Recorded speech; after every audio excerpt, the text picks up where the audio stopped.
welcome back to another episode of the Discovery Pod with Eve. I am your host, Eve Richards. We've got a very exciting show today. We've got two amazing guests with us, but more on them in a minute. I am so excited, so please make sure you watch us on the Discovery Pod with Eve's YouTube channel, or you could listen to us on iHeartRadio, Spotify, Amazon, or wherever podcast is available. We are available every Thursday at 12 p.m. Pacific time. I am joined today by my co-host, Tony Blass, who is an actor, producer. He does it all. Tony, welcome back to the Discovery Pod with Eve. Tell us, what are you working on that we should know? Well, the most immediate thing is I'm going to be going to Korea to sing in the Itaewon Music Spirit Festival. And in addition to competing in front of music industry people from around the world, I will be singing with recording stars from all different countries. And we're going to all sing We Are the World at the end. Oh my gosh, that is fantastic. I did not even know Tony could sing. Well, I kind of did in a little bit, but this is so amazing, Tony. Congratulations, and I hope all goes well. So you're traveling next week for a few days to Korea? And, it's just really exciting to be able to do something different. I don't like to put limits on myself. I like to travel the world and feel a part of everything that's going on to being here in Hollywood. And that's what I'm so excited about our guests today. Yes, of course. But also, this podcast is all about inspiring others around the globe to go out and chase their dreams. And so we bring in thought leaders, actors, authors, everyone. But one of the things that I thought was so admirable for me was to see how much weight Tony has lost. He's lost over 80 pounds. And I want to celebrate Tony for his success, his weight loss journey. It's incredible. He looks fantastic. Tony, tell us, what did you do? Well, what I did was I got a job as co-host on your podcast. And I am not going to sit here for another season like, whatever that guy on Star Wars is, the big guy. Jabba the Hutt. I don't want to be Jabba the Hutt. I'm so inspired by her beautiful appearance and great figure and just like incredible fashion sense. So it's really during the break I decided to really get out there and make a change, be that person, be better than I was. Tony, you're too sweet, but you lost the weight not because of Eve. You lost this because of your enthusiasm, because of your healthy lifestyle. So we've got to celebrate you. I think it's fantastic. Congratulations. Good motivation for anyone out there. If you checked out some videos from last season and you'd look at Tony today, he looks like a totally different person in a very, very good way. I am totally motivated. So we've got such an incredible show today. Before we introduce our guest, please make sure to watch us again every Thursday at 12 p.m. Pacific time on the Discovery Pod with Eve's YouTube channel. Tell your friends about us and listen to us on iHeartRadio, Spotify, or wherever podcast is available. Tony, introduce our guest today. Okay, well, we're going to have two guests today. So we'll be having Leonard Clifton, who is an model, actor, writer, lecturer, cosplayer, too. I'm going to ask you about that as well.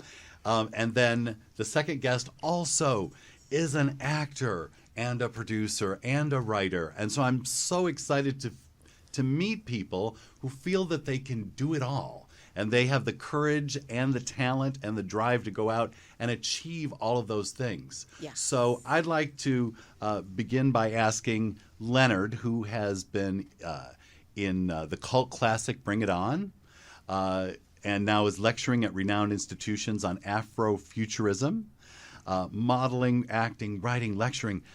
How has this career, how did you manage to do all of this, and then how did it influence your writing? Well, first I want to say thank you for that great introduction.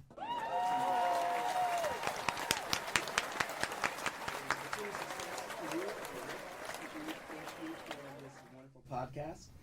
It all happened organically, literally. I started off actually as a model. I worked with renowned designer Carl Kanai. I'd done an ad for Saks Fifth Avenue, Calvin Klein. This is back in the 90s. I did an Nestea campaign, also for Israel. My name is Leonard Clifton. I'm named after Leonard Nimoy, so sci-fi has always been in me. Yes. Which is wild, and that's when I mentioned the Nestea campaign I did for Israel. The producers came from Tel Aviv. Wow. And I was chosen out of 3,000 models. I had about 5 callbacks for that, and then when I booked it, I was like, wow. So I was introduced to like knowing about like the Israelis. Like, if you're 18, when you turn 18. Man or woman, you have to go in the army. You have to do all of that. So it was really interesting to hear about their lives, their cultures, and they just really embraced me. So moving on from there, I had the opportunity to work on a really iconic Tupac music video. It was Tupac Temptations, and that was a pantheon of all these 90s hip-hop artists like Salt and Pepper, Tretch, Be Real from Cypress Hill, Coolio. Isaac Hayes is in the video because they sampled one of Isaac Hayes' songs. The list goes on. Bill Bellamy, Jada Pinkett was in it before she married Will Smith. It was really iconic. You can see that the list of the cast on my IMDb page. They even show Taye Diggs. So that was my introduction to Hollywood through there and doing a lot of modeling at that time. And from there, I was honored to be casted in Steven Spielberg's Amistad. Wow. Yes. So incredible. Yes. So if you look in the IMDb page, the Amistad, you'll see a letter that was Steven Spielberg signed to me with Debbie Allen. Nice. That was a very amazing experience, even though we know it was about the slave revolt, but I learned so much about that history, which made me start reading more about the black experience in America, like Malcolm X. Wow. Before the Mayflower. So as I continued to act, then I had literally right down the street from here, I worked on a film called Y2K with my good friend Slava Siderman and Trent Shumway. It's about this computer just goes haywire and it creates this zombie. So in the building, like people are getting killed. One woman gets kind of kidnapped. She birthed this other zombie demon creature kind of thing, and just literally one day I took my shirt off. All the girls like, oh, Leonard's hot. It was like, we're gonna let him live. So I killed the zombie. Wow, that's incredible. So I see here. I know as an author, I met you. I don't know when we met, but I was so intrigued by your story and your writing, and we've been going back and forth on Instagram. But tell us, because people cannot see it, you've got all of those books that you've written. Book one. It started off in 2012 when I first published the book, and I had a muse. I had a Australian Greek muse I met. She was my Athena character, but my real Athena is Nis Zamarodian. So, so that she kind of inspired it, and also one day I was watching Twilight, and that's when I realized I didn't see any black or multicultural black protagonist characters in books or films, or any of that, like Harry Potter. So I got literally a little angry. And I said, you know what? I'm going to make one up. I come from an acting background. I read a lot of books. I'm a big Tolkien fan, Lord of the Rings. So literally when I started writing, I received downloads. The characters were speaking through me. Wow. And as I continued to write, I was writing like 18, sometimes 20 hours a day for 6 months straight. So the original book was 3 books in one. So this is book 1, this is book 2, and this is book 3. So after the book 1 was published, my mentor, his name was Reginald Rutherford, rest in peace. He died on my birthday. He was the producer on the Extra TV show. So I met him at the Grove. He was Mario Lopez's boss. He also was Marvin Gaye's. He was like his best friend. Wow. He was his bodyguard at one time. And he also worked with Don Cornelius. The ladies, he co-created the Ladies Soul Awards with him. Yeah. So he came to my first book signing, was on March the 10th. The first one, when I had in 2012, I had at the Shangri-La Hotel. So I rented out this suite, and I had the event there. And after the success of that, he was really impressed. He helped me get my first book signing at Barnes & Noble at the Grove. Wow. And this is how the universe works. After I had that book signing, it was the same week as William Shatner had a book signing about Leonard Nimoy, who I'm named after. Wow. So it had his banner next to his banner, Leonard. I'm like, universe, God, what you saying to me?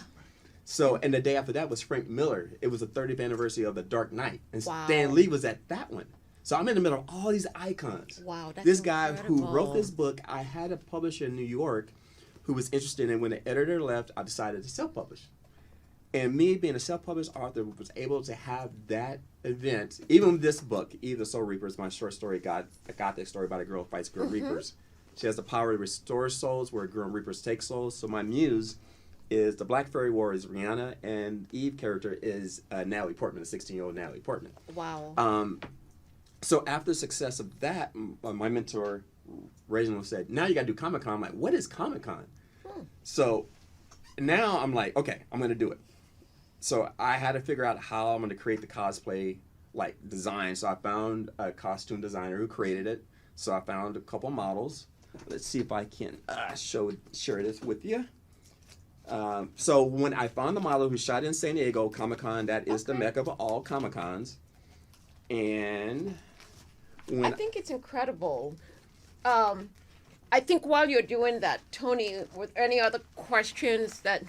Well, I'm just wondering, how did you feel that you, how did you overcome, or how did you feel that you could write a book? What made you decide that you could do that, and how did you get through that? Yeah, so I read the book The Artist's Way.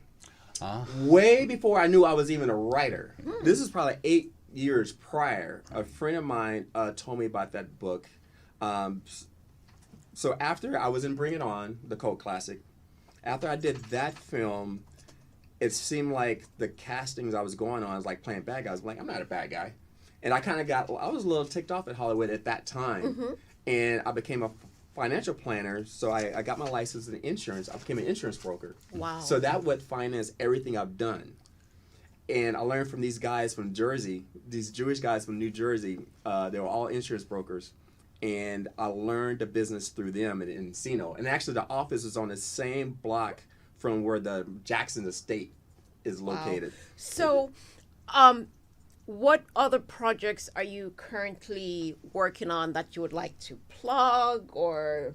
Yes, well, the Last Prince of Atlantis script, we just finished that a couple of months ago. Nice. And I'm speaking to a couple of, I'm not going to say A-list actors, so we'll see what happens. I have an investor I've been speaking to as well. So once he put that money in escrow, I can legitimately go after all these actors I want to cast them into to make this film, this epic film. Incredible. Amazing. I love how you feel you can do anything. It seems like you could just like go out and, not just act and be a writer, but now you're going to be a producer and creating a film series, which, as we all know, can be a very, very lucrative profession. Yeah. Yes. So, I am curious the effect. Okay, so you said you did some cosplaying. Mm-hmm. Was that other work or cosplaying in your work? No, all cosplay in my work. I do my own work. Wow. So the models I hired them first. I think I shared. Yeah. You can kind of see that. It shows like American Next Great Author. I'm also on this show called American Next Great Author. It was a pilot, the first show ever for authors. You think of American Idol, but for authors. And we shot in New Jersey. Got it. Last year. Wow. We are at the 2-minute mark. So it's gone by so quickly. Wow. I know. So if you could have dinner with anyone dead or alive, who would it be and why? Honestly, now I think Leonard Nimoy. Because everything he represented, everything he's done has been positive. I remember one article about him when he playing Spock, because he was playing a hybrid character. It was a biracial girl. She was half black, half white. She said she identified with his character because of him kind of being an outcast from like the humans, from the Vulcans, but embraced by his human side. I think I would love to have dinner with him. That's amazing. Everything, it seems like the sci-fi that is in me is because I'm named after him in some sense. Right. Wonderful. So for folks, Leonard, it's been amazing having you. Where could folks buy all of your books? Yes. Learn about all of your upcoming projects, all of the things that you're working on. Yes, LeonardClifton.com. They'll take you to all my social media pages, my IMDb, Facebook, Instagram, all those things you'll find right there. It's incredible. I wish we had more time to talk about all of the things that you've got going for you. But remember, when you're working on the movie, you've got to come back and do an interview with us. It's been so wonderful to have you with us today, Tony. This has been incredible, hearing all about what he's doing for modeling, acting, and all of the things that he's been involved with. So, folks, please make sure you watch this episode on the Discovery Pod with Eve's YouTube channel, or listen to us on your favorite podcast platform, and watch us every Thursday at 12 p.m. Pacific time. Again, Leonard, thank you so much for coming and talking with us today. It's been amazing. I can't wait to see all of the wonderful things that you're doing. Thank you for having me. My whole goal is to inspire the world to dream bigger. Oh, And you have. You are a true visionary. wonderful. Thank you.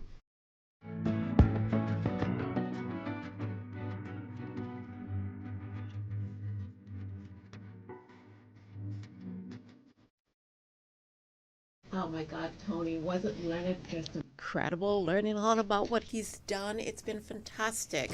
So now we've got someone who's actually my friend, Wendy Wilkins. It's incredible to have her with us today. So Tony, go ahead and introduce actress, producer, writer, Wendy Wilkins. Hello, Wendy. Hi, Tony. It's so exciting to meet you. I love meeting people who have such varied careers, and even starting as a policewoman in Australia, and then going on and taking over the world, acting, producing, writing, and now this Directing, too. Directing. Directing.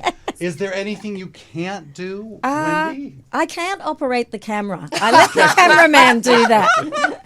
Us too. Or woman, camera woman or man. So you're known for your impactful feature film Death on the Border, which showcases a stellar cast of A-list actors. And I want to ask you about that because it deals with a very topical, important subject of human trafficking. Yes. And you also have had a recent role on the Young and the Restless soap opera, one of my favorites, that you got critical acclaim and demonstrated your versatility as an actress. So how is it that you can do so many different kinds of expression and Sure. Thanks, Tony. First of all, I want to say hi, Eve. So good to see you, the beautiful Eve. Thanks for having me. I didn't, if you look back, in hindsight, you can join the dots. But I think, I just keep doing things and creating, and here I am, So I never intended to direct or write a movie, but I came here as an actress, quite late in life. So I really had to start creating my own work. Yeah. And then I wrote this, I wrote it as a short initially, and then it became a feature, but I really wanted to shine a light on domestic violence and trafficking of children. Incredible. Yeah, but without it being like, oh, your shoulders are down and watching some poor trafficked kid. I wanted it, it's a narrative, it's not a documentary. So I believe that a creative, a narrative can sometimes, the message can stick more. And I actually couldn't put it into words, but I met a lady recently that had an Oscar-winning short, shining a light on women's rights, with the abortion issues, etc. And she put it really well that when you're watching a narrative, you actually can suspend your disbelief for a while and get into it and follow. So that's really what I wanted to do, and subliminally have this message, because it's the fastest growing crime in the world, trafficking of children. Incredible. I mean, I just fell in love with Wendy's background when we actually met so many months back. But Wendy, what I really liked about your story, you worked as a policewoman in Melbourne. Yes. And transitioned to be an actress. And not only is she an actress, she also does real estate. So tell us how you were able to transition, because your background is incredible and extremely inspiring for others out there. Well, I became a cop because at the time I didn't want to go to school for that long. I wanted to do something, to help and change the world, but I didn't want to study for that long. But the funny thing is, as an actress, you're always studying, breaking down a script or writing. So here I am studying all the time. Yeah. But so that's how I started out. And then I was a cop for 5 years, and I actually got to the stage where I could be a detective, but I was very young. I was 19 when I joined the police force, and I really felt like I was just putting Band-Aids on. Mm-hmm. So I had to make a decision to become a detective or move on. So cut a long story short, I left. I did a couple of little things. Then I met a developer, and he convinced me to do real estate, and I really enjoyed it. So I became the number one realtor in Melbourne. I think I sold $1 billion worth of real estate before the $1 million listing guys, Oh, that's incredible. And then it wasn't feeding my soul, though. When I was a little kid, I was an actress. I played as an actress. So hence that kept on drawing me. So I came to LA and via London, and here I am. Oh, well, that's... And you know what? Not only is Wendy an actress, producer, director, real estate agent, she's an author. She has a book. Yes. Sex, Love, and Cop. Everyone, get a copy of this. Tell us about this book. Well, and what was the motivation? What motivated you to write this? Yeah, I wrote that. I was talked into writing it, actually. It's a memoir of my 5 years as a young cop, but it's like Sex and the City, but with cops, I think. Mm-hmm. And so I wanted to have the real estate, so to speak, to make it into a TV series. But yeah, and it was actually #1 on Kindle autobiography for crime for a few weeks, so I can say #1 best-selling author. Oh, that's fantastic! Whoa, I love the cover. I'm going to sign it for you. Yeah. This is beautiful, everyone. So please make sure you pick up a copy of this book. Yeah. People ask me if it's my legs. I'm not telling. Whoa, look at that. All right. Oh my goodness. Incredible. It is on the back. That's my graduation photo as a cop. Oh my God. I look about 12, right? Yes, look at her. Yeah. Wow. Oh my, that's incredible. Yeah. So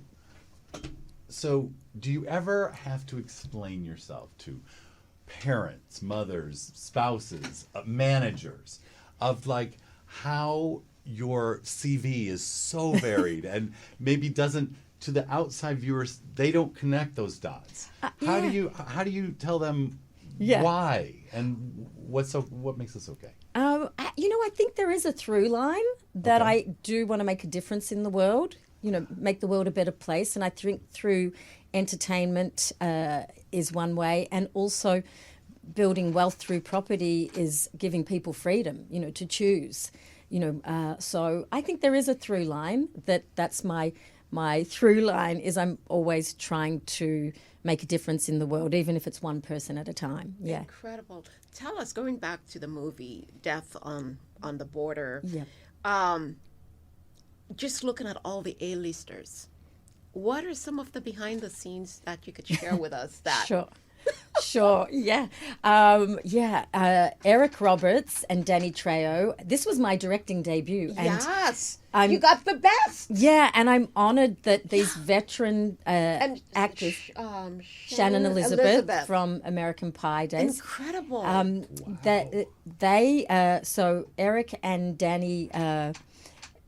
Eric actually did a BTS saying that I was one of the best directors he's worked with. Oh my goodness, that is fantastic. Yeah, so that was really validating, Wow, Wendy. But they were so much fun to work with because, first of all, they were really excited because I didn't even know this. It was a reunion for them because Eric got Danny his first movie role on Runaway Train. Wow. Yeah. Wow. Yeah. So they were excited. And that was an Oscar-nominated or Oscar-winning movie, I think. And so they were excited to be working together again. But spoiler alert, one actually the other. So Wow. yeah. So and Danny was excited to play kind of a different kind of role, more a father figure. He plays a padre. Yeah.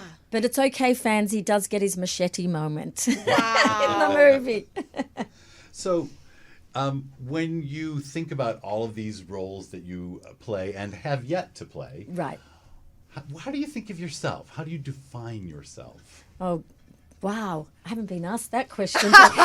There's always the first. I haven't had time to define myself. I think I would say, I think I'm deep down a good person. You are. I can attest to that. She is amazing. But thank you. But Well, even a warrior, right? Well, it's funny you say warrior because I think I can be misunderstood sometimes because I fight for people, Yes. and sometimes you have to be a little demonstrative, and so that might not please everybody. So Wendy, she also has this cover. She's on the cover of. That's a magazine I put out just for my clients, etc., for real estate. So this is something that you put. Good to be home. It's not my magazine, but Okay. I brand it, through my real estate. You're yes. also on the cover, which is fantastic. So what's up for you? What are you working on next? Yeah, well, still promoting my movie, Yeah. Death on the Border, because it just went to Amazon Prime, so you can watch it for free now. Fantastic. Yeah. Wow. And Tubi as well. That's incredible. Yeah, so now you can watch it for free. It's on Apple as well and a few other platforms. And it just went to Australia, so I'm pretty excited. Oh, my goodness. And Wonderful. the UK, so, Wow. family and friends and people. I just got a Facebook message from 3 high school girlfriends that said they're going to watch it together and give me a review. Wow. But I said, actually, We talked about that, right? I said, actually, can you watch it separately? And then get together to make a review. Because, Review it. I'm I'd say an actorpreneur, not a... No, you're fantastic. When Wendy and I met, I really just wanted her to come in and talk about the movie as well because she's incredible. Yeah. I mean, starting as a cop, transitioning to an actress. What advice would you give anyone who's relocating from any part of the world who wants to transition into acting? Because your story is amazing. Thank you. Well, I'll answer that, but I also have 2 other movies I'm working on prepping for. Ooh. And... developing a TV series and all of these things. So, working on that all the time. But the advice I would give is, well, when I first came here, I thought I'd be here for 5 minutes and get discovered. It doesn't, right? It doesn't exactly work that way. So I just think do the work, be nice, always be prepared because... you might get lucky and get one acting role, but once you're on set, if you don't perform, and that's going to be on film forever, then you're not going to get called again. Such But great advice. be nice as well, because like that. there's 1 or 2 people I wouldn't cast again. But we won't say who. We wouldn't name names. No, we won't name right? names Yes. today. It's not that kind of show, right? No, it's Yeah. not Dish. So what are you working on that you would love to plug? So I'm writing 2 features at the moment. One's like a commercial romantic comedy. It's called Hot Australian Christmas. And another one is more dramedy, and that's called The Count and the Surgeon. It's like Emily in Paris meets Get Out. And I just got offered to write write a movie set sort of as in one location. They have the money, so it's going to be kind of set in saloon days, but I want to concentrate on women's rights, and show that, we could lose them. So we've got to be careful with that. Yes, you've worked a lot in the area of women's rights and empowerment, I would say. Yeah. So what drives you? What do you hope to accomplish with your work? It's hard to answer that because, well, actually, I can. I knew it. I love it. I love it. Well, you can get lost along the way, but when I was pitching Death on the Border, I said if I can change one person's life for the better, wow, I'll be happy. And I think that's the key, is that because you can get overwhelmed by trying to save the world and with everything that's all the issues and the challenges. So if you can one person at a time think that way, imagine if every person, one person at a time, was just doing the right thing, we'd all be in a better place. Yeah. So we're in an industry where there's a lot of rejection. How do you handle rejection? Yeah, everything I do is rejection based. It's like, a realtor, you have to be, all of the. So, I don't know why I chose that. but I think you have to just go next.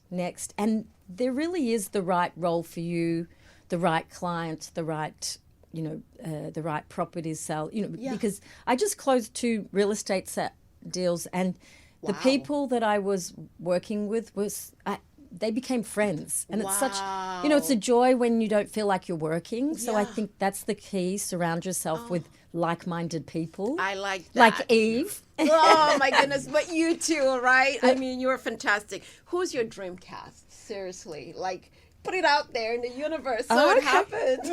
Wow. There's, so many great actors, but I would love Helen Mirren, to be. She's incredible. Yeah, you never know. You just never know. Yeah. Seriously, right? Kate Blanchett, Nicole amazing. Kidman. They're all so busy though, so. But you just never know, right? I mean, because your work on Death on the Border was fantastic. It's incredible. Thank you. Yeah. So it might happen. I also wrote a musical with very Disney-esque with Hugh Jackman in mind. So Wow. All Australians as Hugh. well. Yeah. Wow. So this is what I hear you saying is that you're have so many varied roles, but you approach them, it seems, in more or less the same way. Confidence, competence, being ready, being for wherever it's going to go. Yeah. Is that what you're saying? Yeah, and I think be specific, it's you can't really throw things at the wall and hope one sticks, But you do also have to have a lot of balls in the air. Yes. You can't just focus. It's kind of a balance of the two, You have to be focused, but you also can't bank on just one thing. So we've got a lot of young, aspiring creatives out there. What advice do you give folks? Everyone wants to move to LA, and everyone thinks, as you mentioned earlier, you're going to get discovered. It's a very difficult industry to navigate. How did you not go about navigating this very complex world of... Yeah, because it was new to me. I came late into acting, and that's why I started creating my own work in the end, because I was, going up for roles. I was second in line to stars, and they'd pick the stars all the time because it's bankable, you know? So, which makes sense. It does. So I started creating my own work, but I really studied. I was in the top acting classes. I studied with Ivana Chubbuck and people like Kat Shea, who's a director herself, writer. And then you form some friendships within. You have to create community. Oh, yes. Yes, that's really important.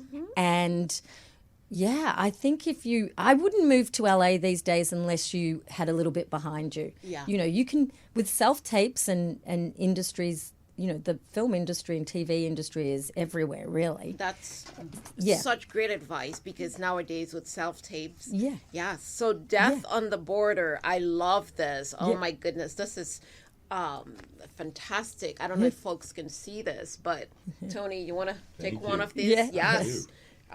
It's now available on streaming on Amazon and Tubi, as you said, and also Apple and a few others. You can Google it and it'll come up. Yeah.